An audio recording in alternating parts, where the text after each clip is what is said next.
এই যে মেঘনা নদীর পাড় ঘেঁষা আরেকটি চর, যার নাম ঢালচর। আমরা আজকে সেই ঢালচরে যাচ্ছি এবং দেখব এখানকার মানুষের জীবন ধারণের বাস্তব চিত্র। নদীপথেই যেতে হবে। চরকলাতলি থেকে এই নদী পার হয়ে যেতে সময় লাগে 20 মিনিটের মতন। এটা একদমই একটা চর অঞ্চল। এখানে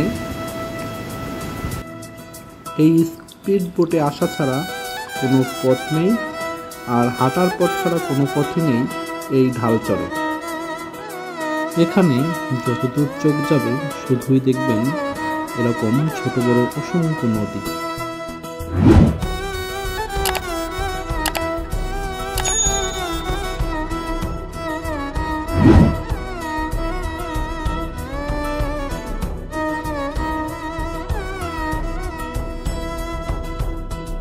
এখানে হাঁটা পথ ছাড়া অন্য কোনো পথই পাবেন না। কোনো ধরনের গাড়ি ঘোড়া নেই এই চরটিতে। চারদিকটাই শুধু এরকম নদী, খাল আর একটি মাত্র টাওয়ার এই চরটিতে। এখানে একটি অস্থায়ী দোকান নিয়ে বসে আছে। আর এই যেটা দেখা যাচ্ছে এটা হচ্ছে এখানকার একটি স্কুল। স্কুলটিতে চরকলাতলি থেকে ছাত্রছাত্রী আসে। আমরা এই পথে আগাচ্ছি।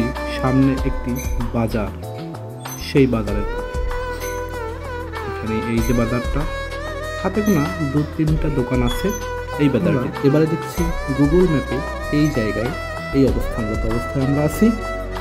আমরা আবারও সামনের দিকে আগাচ্ছি। এটা হচ্ছে ঢালচর লঞ্চঘাট বাজার।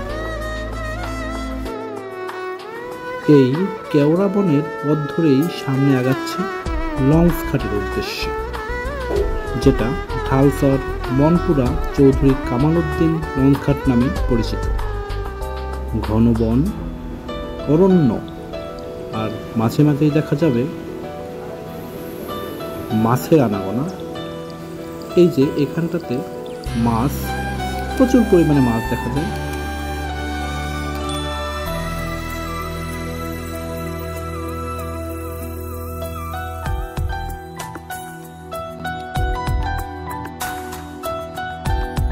এই বনের মধ্যে হাঁটতে হাঁটতে দেখতে পাবেন বন্যার সেই রেখে যাওয়া ছাপগুলো। গাছ ঢেলে আছে অথবা পড়ে আছে। আমরা লঞ্চঘাটের একেবারেই সন্নিকটে এসে দাঁড়িয়েছি। দেখব এখানকার নদীর বহমান স্রোত।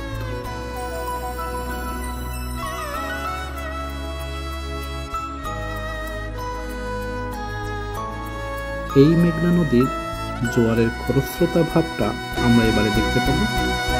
নদীতে সবেমাত্র জোয়ার এসেছে। জোয়ারের তীব্রতা কত যে ভয়ঙ্কর সেটা কিছুটা হলেও বুঝতে পারবো এই চিত্র দেখে। আমরা স্ক্রিনে যে দিকটা দেখতে পাচ্ছি এটা হচ্ছে মনপুরা, এবং এই দিকটা হলো নোয়াখালী।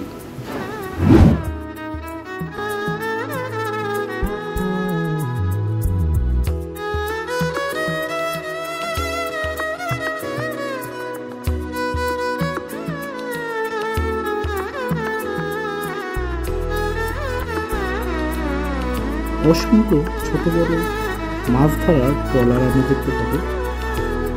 এই দিকটা নোয়াখালী, এই দিকটা হচ্ছে মনপুরার সেই দিকটি। আমরা গুগল ম্যাপে দেখছি বর্তমান জায়গাটি।